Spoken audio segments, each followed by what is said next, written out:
Hello, everybody. I'm John Zernecki, Director of Athletics here at Hartwick. I apologize that we have to do this as a recording. Normally, we do this in person, but I do appreciate the time that you're taking to watch this. For some of you, maybe second, third, or fourth time, but it's very important to get this refresher, to hear it. It is a requirement to hear it. So again, thank you in advance for paying attention. Because we're not in person, the opportunity to ask questions doesn't exist in real time, but please, if you have any questions or need any clarification, reach out to me via email, phone. I'd be happy to get you those answers. So some of the things that I'm going to talk about, playing with sportsmanship, positive team interactions, everything that you can see right here on the slide. A couple things that I want you to know first. Being part of the department, part of your team, is a privilege. It's not a right. Okay, so just because you are a Hartwick College student does not give you the right to be on the team. You have to earn your spot on the team, and you have to earn the ability to keep your spot on the team. You've got team rules that you have to follow, and you've got department rules that you have to follow, and the latter of which I'm going to go over some of them right now. It's very important to know that I'm not going to take a long time with this, so therefore I can't get through every single policy or rule that we have. It's your responsibility to know everything that's in the Scholar Athlete Handbook, even if I don't go over it today. You can't say later on, if you violate a rule that I didn't talk about, that you didn't know it, or that John didn't talk about it in the slides, therefore I should get a pass. You cannot plead ignorant to not knowing the rules. So it is your responsibility to read the Scholar Athlete Handbook, to ask questions if you're unsure, but have the knowledge of what the rules and responsibilities of being a student athlete are. And finally, I'm not going to be here telling you what to do or what not to do. I'm not going to tell you not to go to parties or that you can't go to parties, as an example. What I'm going to tell you is what the consequences would be if you do break the rules or if you do decide to do something that you shouldn't do. So again, I'm not going to tell you what to do. I'm just going to tell you what would happen if you do it. So the first thing I want to talk about, or I want to give you, is the hazing policy. The definition is right here on the screen. Any behavior that is physically, emotionally, or psychologically abusive to an individual or group of individuals for the purpose of gaining entrance or acceptance into a group. Just because an individual consents to doing something does not mean that you can do it.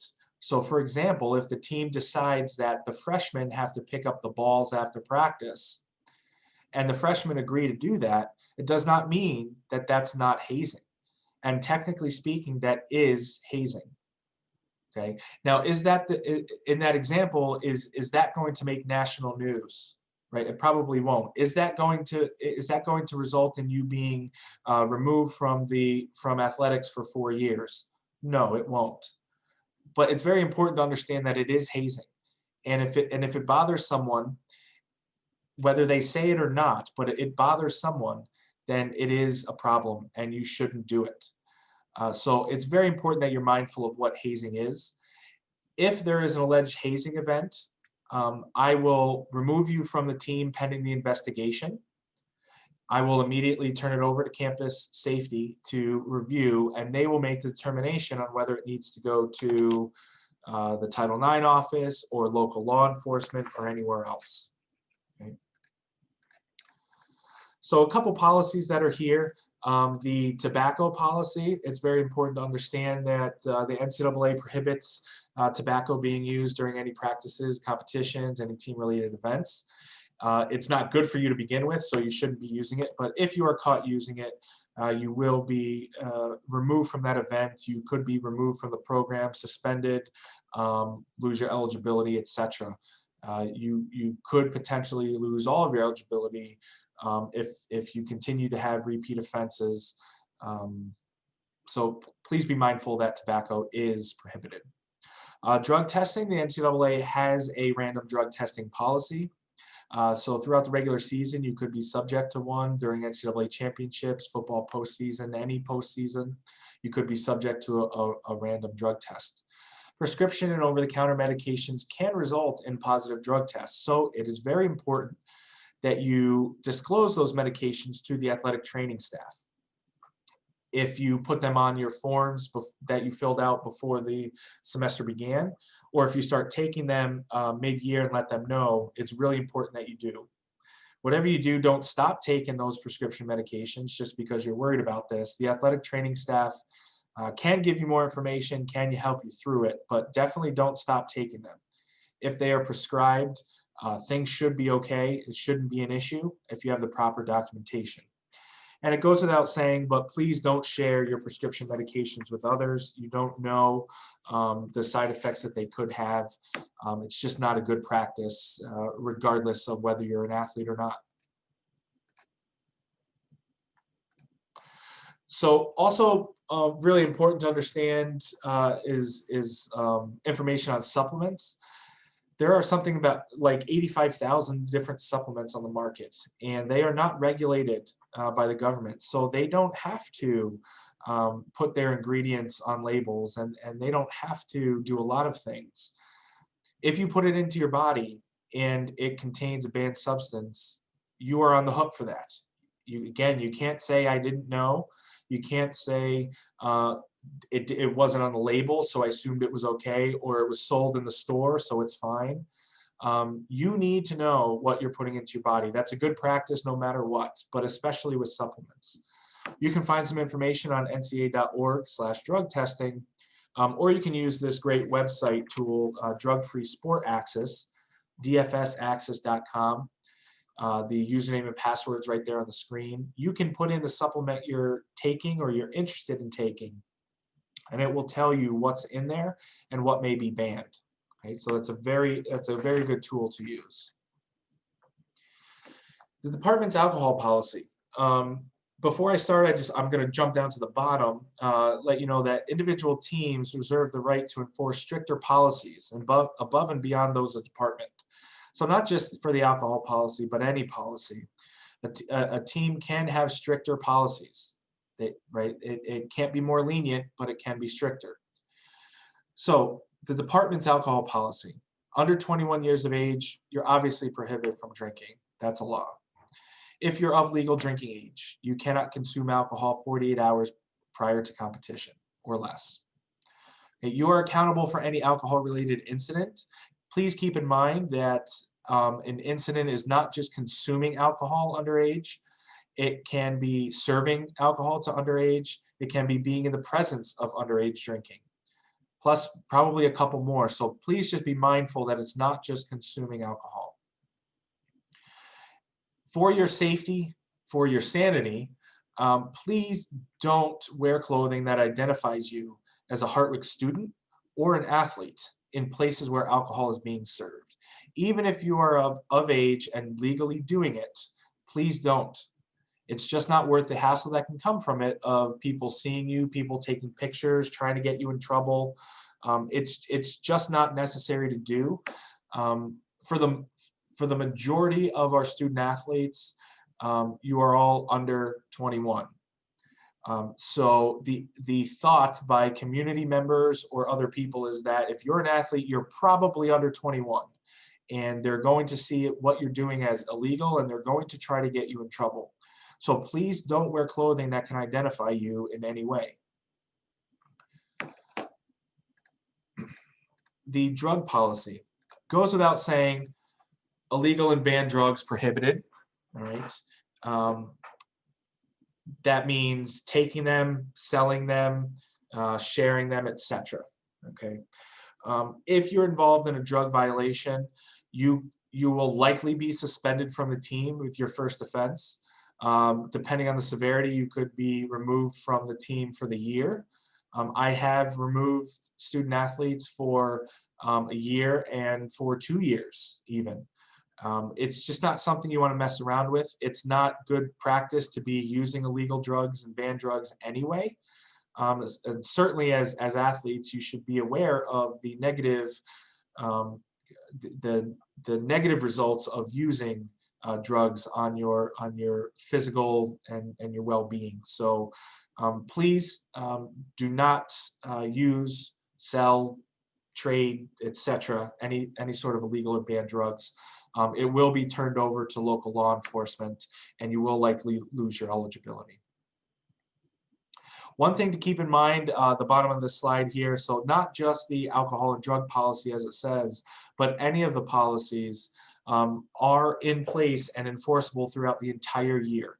Okay, not just while you're in season, not just while you're at a team event, but the entire year, from the day that you deposit and you are recognized as a Hartwick student to the day that you graduate. Okay. Treating others, continuing this, treating others with respect. The department, your team is not going to tolerate, damaging property, fighting, stealing. Within the program, keep in mind that we're a family. Your team is a family. The department is a family. That's not how we treat family. But even outside of your team and the department, it's these are things that you learn from when you're a day old, right? Do unto others as you want done unto you. There's no reason for this. People are watching you in the community and making judgments. So please don't engage in any of these activities. And please understand that it's just won't be tolerated and is likely going to result you being removed from the team or from the department. Social media page here, not so much a policy as much as reminders and requests. Once something is posted online, it is available to anyone in the world. You may think it's private, but it's not. I have had student athletes in my office throughout my years in administration where they have told me that they didn't post anything and there's nothing that I'm going to be able to find. And I pulled something up on my phone in a matter of 2 minutes, or I've had something emailed to me and they look at me and they say, "How did you get that?" Well, that's because there's people out there that want to see you fail, okay, that want to see you squirm and get in trouble. And you don't know who that is. So you need to be very careful of what you put out there. Okay, do not use social media as a platform to air dirty laundry. Okay, what I mean by that, if you're disappointed in your playing time, or you don't like the fact that I've been going on for 10 minutes now and this is the 4th time you've heard it because you're a senior and you think this is stupid to do, don't go put that on social media. That's not what social media should be for. And anything that you post that can be embarrassing to you, the team, the department, or the college can result in a consequence. All right, you'll certainly be asked to remove it. But if it's egregious, or if you're constantly doing it, repeat offender, you could just be removed from the team and just not part of the department any longer. It's not an acceptable place to do that. Do not post pictures of yourselves at places wearing Hartwick gear. I know I've said it before and I'll say it again. Putting it on social media and wearing Hartwick gear is just asking to be identified, asking to have information forwarded that you don't want. It's just not worth it. So please be very mindful of what you put out there. It is very easy to take screenshots and to take videos of Snapchats as examples and then send them along to try to get you in trouble. The gambling policy, gambling is prohibited as part of the NCAA for student athletes. It's also prohibited for coaches and staff, and it's even prohibited for NCAA institutions. So even non-athletic personnel are prohibited. Things, I like to point out some examples of gambling, more common ones, are at the bottom: March Madness pools, fantasy leagues. Any sort of situation you find yourself in where there's an entry fee with the opportunity to win money back is a violation. Now, am I going to go out? Are your coaches going to go out and look and see, did you put $5 down on a March Madness pool, right? Was your fantasy league a $25 buy-in, right? No, we're not going to do that. But other people may, all right? And you don't know who will. I'm not telling you not to do that. Some of that stuff is fun. Some of that stuff is almost second nature to all of us. But I want you to know that it is a violation. If it is turned over to us, we have an obligation to enforce the rules. The gambling policy can result in you being fined. It can result in you being fined and losing your eligibility. You know, it is serious whether you're betting on another college team or even a pro team. As an amateur student athlete, you are not allowed to gamble. If you enter March Madness pool or fantasy league and it's free, that's fine. But gambling is triggered when you have an entry fee with the opportunity to win money.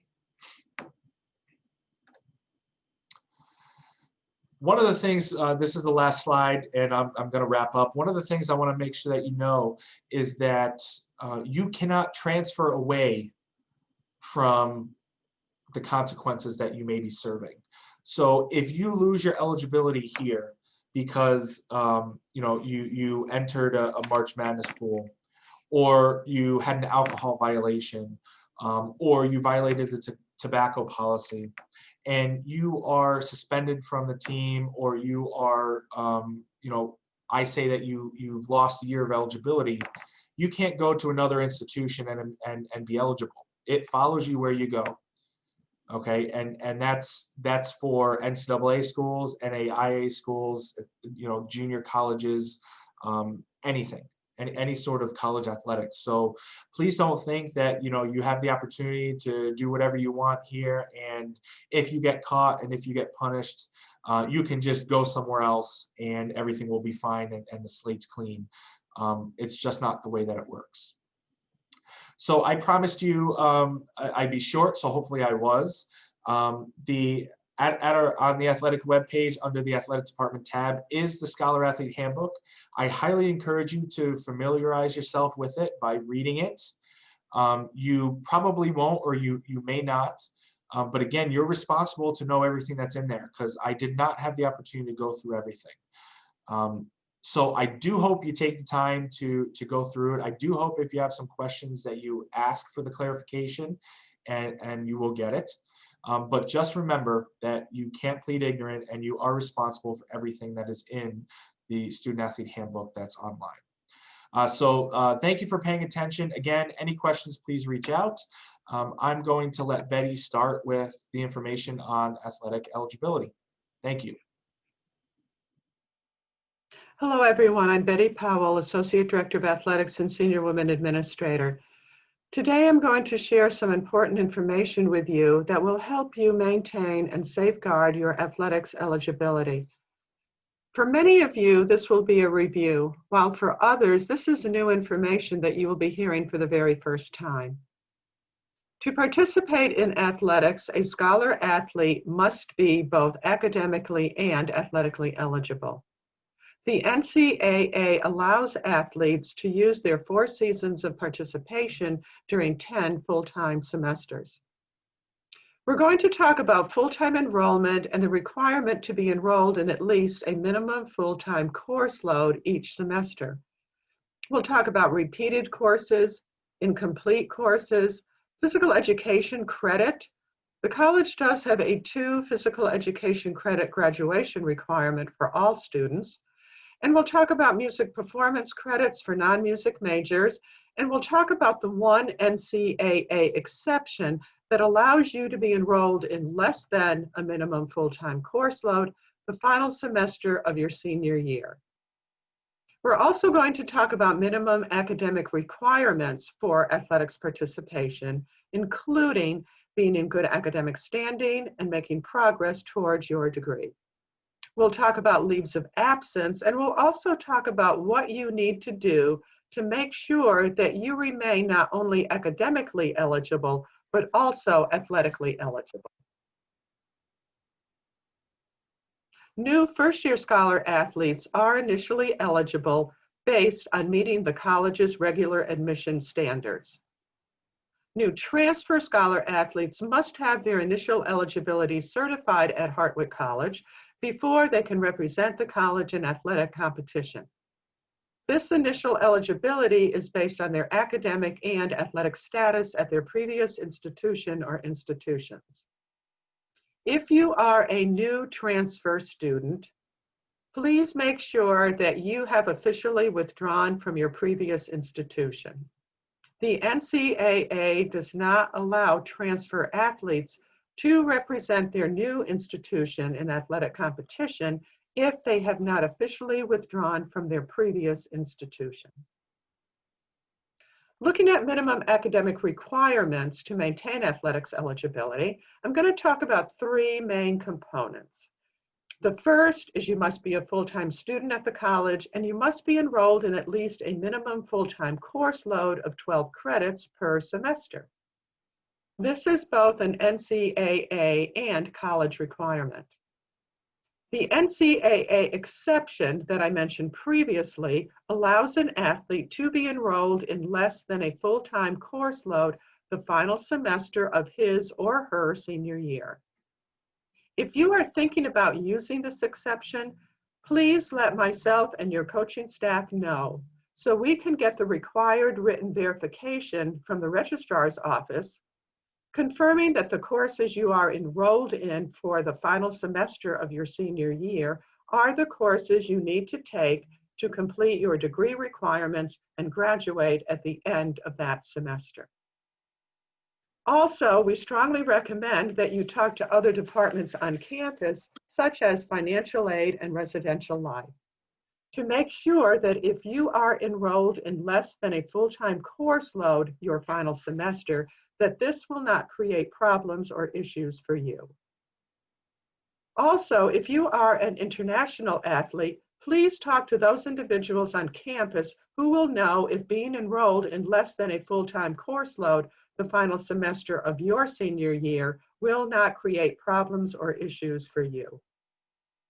And finally, please have these conversations prior to making your final decision to be enrolled in less than a full-time course load the final semester of your senior year. The second component of meeting minimum academic requirements has to do with making progress towards your degree. What this means at Hartwick, and looking at this from an athletic perspective, what you will need to do is complete and pass at least 24 credits prior to the start of each new fall semester or the 2 semesters previous to competition. The third component is you must achieve a specific minimum cumulative GPA at the end of each semester. For example, if you are a new first-year student, at the end of the fall semester, you will need to achieve at least a minimum cumulative GPA of a 1.400. At the end of your second semester, a 1.600. At the end of your third semester, a 1.800. And at the end of your fourth and remaining semesters, you must achieve a minimum cumulative GPA of at least a 2.000. I also want to mention that we cannot round up your cumulative GPA to help you meet your minimum cumulative GPA requirement. The information under minimum credit hours is a reminder that along with meeting your required minimum cumulative GPA, you must also complete and pass at least 24 credits prior to the beginning of each academic year, or have completed and passed at least 24 credits during the 2 terms or semesters previous to competition. So far, we have been talking about academic requirements, but as you may recall, you must also remain athletically eligible. A violation of team, department, institutional, and/or NCAA rules and regulations can create a situation where an athlete is no longer athletically eligible. As John mentioned in his presentation, the lack of knowledge is not an acceptable reason if you find yourself in a situation that results in the violation of team, department, institutional, and/or NCAA rules and regulations. It is your responsibility to know what you need to do to comply with these rules and regulations so that you can maintain and safeguard your athletics eligibility. As John also mentioned in his presentation, normally we meet in person with athletes at the beginning of each new academic year. Since we're not able to do that this year, I have pulled out some frequently asked questions that usually come up during those in-person meetings. The first question has to do with January term course and courses. January term course or courses should not be used to meet minimum full-time course load of 12 credits for the spring semester for athletics eligibility purposes. The recommendation here is that you enroll in at least 12 new credits for the spring semester. Do not use your January term courses to help you meet your minimum full-time course load for the spring semester. So you do not risk falling below minimum full-time course load if you have to withdraw or drop a course. If you fall below minimum full-time course load, even by 1 credit, you will become immediately ineligible to practice and compete with your team.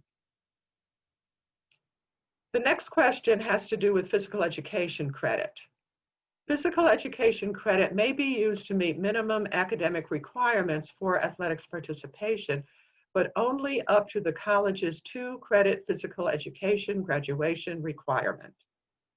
New this academic year, 2020-21, scholar athletes can use athletics participation to meet their 2-credit physical education graduation requirement. The next question has to do with music performance credits for non-music majors. Only 2 music performance credits in a given academic year can be used towards meeting minimum academic requirements for athletics participation, and only up to the college's limit on the number of music performance credits you can take as a non-music major. The next 2 questions we'll talk about have to do with repeated courses and incompletes. Scholar athletes should not use repeated courses for which they have received a passing grade in a previous semester toward meeting any athletics eligibility requirement. For example, minimum full-time course load of 12 credits per semester and progress towards degree 24 credit requirement. The recommendation is that you enroll in at least 12 new credits for the semester, plus the course or courses you are repeating. Do not use a repeated course or courses to meet your minimum full-time course load of 12 credits for the semester you are repeating a course or courses, or to meet your 24 credit requirement. In talking about incompletes, courses with an incomplete grade, which are identified with a grade of I, can only be considered toward meeting minimum academic requirements for athletics eligibility after the coursework has been completed and a grade submitted to the registrar's office.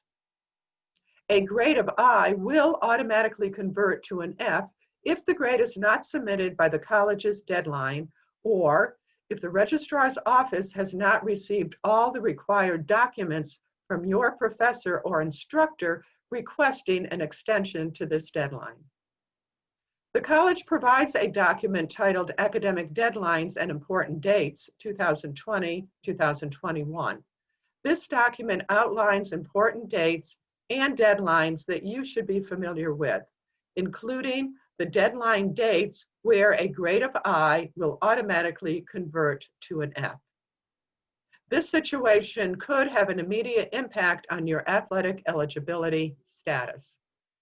The recommendation is to please make sure you check on your incomplete course or courses and know the date that your incomplete grade or grades will automatically convert to an F. Contact your instructor or professor immediately if you have any questions. Do not wait for someone to contact you first. The next question we'll talk about has to do with leaves of absence. There are many reasons why a student may request or be placed on a leave of absence from the institution.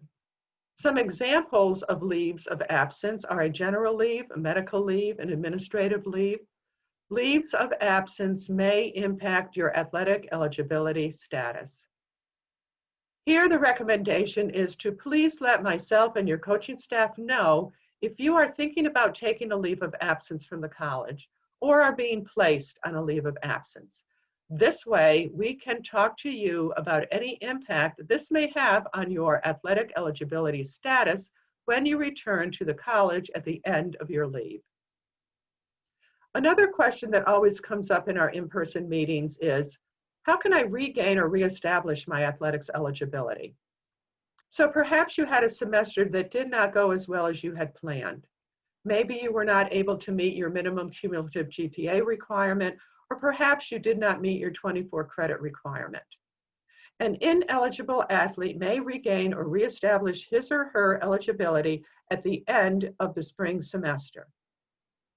At the end of the spring semester, all athletes will be checked to see if they met their minimum academic requirements. We will send an email to athletes who did not achieve this goal, outline what they need to do in order to regain or reestablish their athletics eligibility. We will also check academic standing prior to the start of the upcoming fall semester for a new academic year. Here we can look at approved summer courses, including online courses through the college or online or in-person courses taken at another institution. If you are considering taking a summer course or courses at another institution, this course or courses must be pre-approved by the registrar's office, and you must pass with a grade of C or higher, or the credits will not transfer in. We will also check academic standing for athletics eligibility at the end of the fall semester of the current academic year. And finally, at the conclusion of the January term for the current academic year.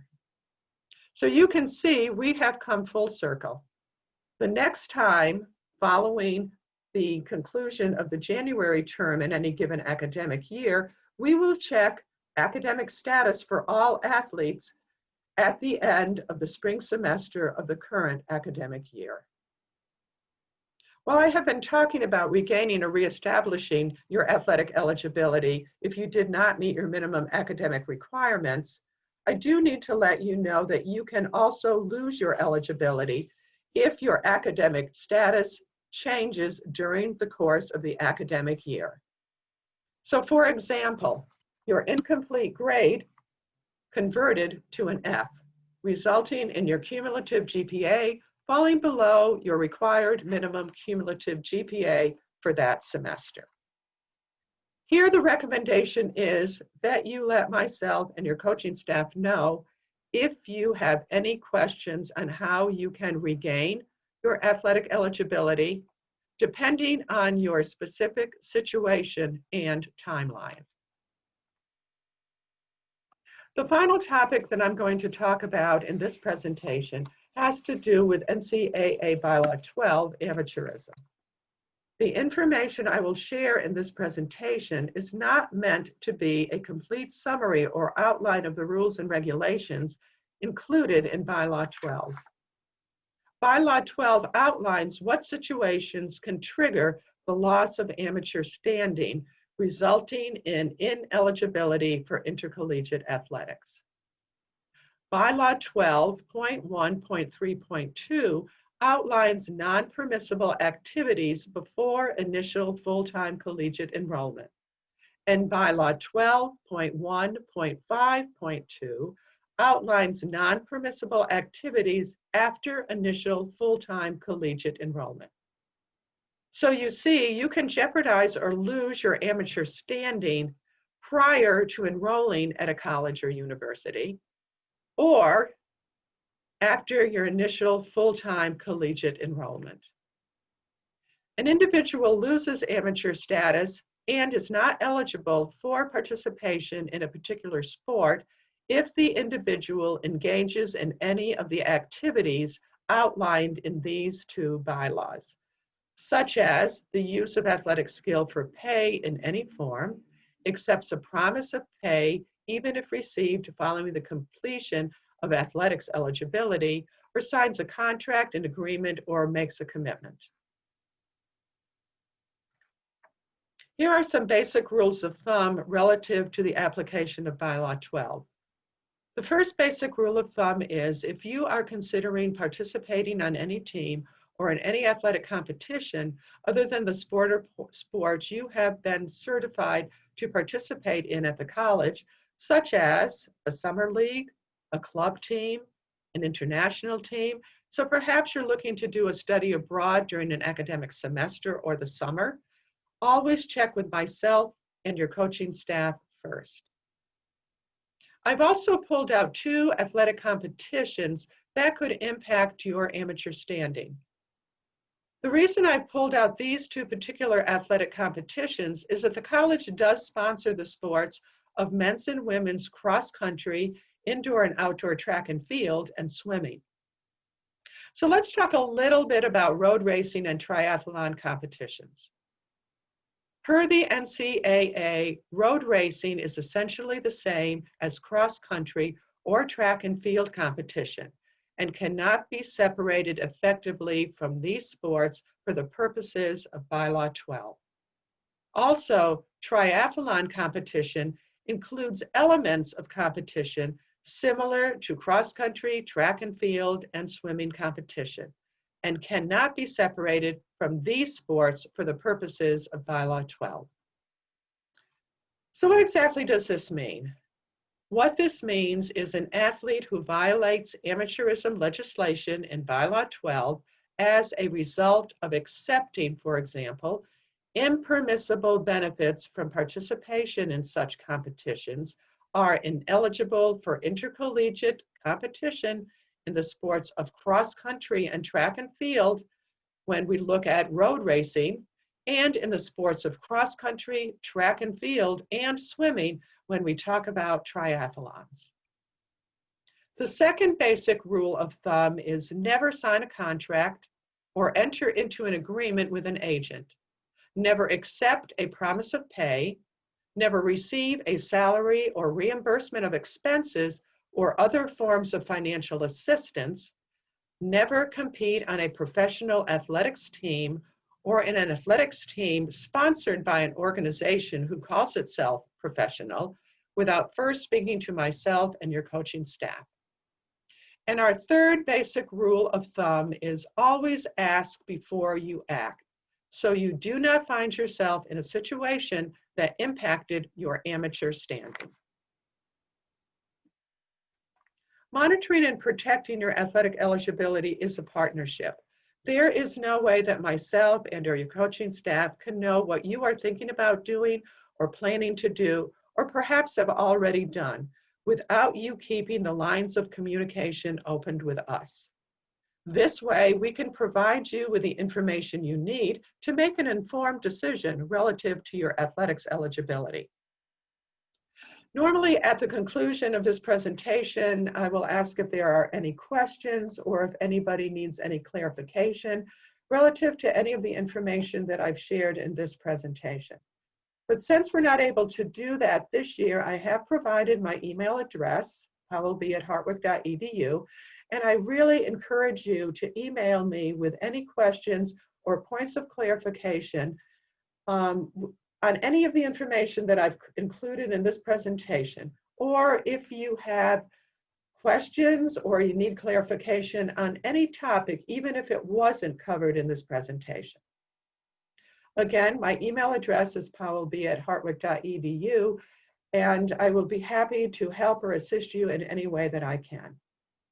I also want to let you know that I am not working on campus this fall semester. I am working remotely. But I do check my email all the time, so I can promise you that I will get back to you as quickly as possible. In closing, I just want to wish you a very successful conclusion to your fall semester, and take care of yourself and each other. And above all, please stay safe. Thank you.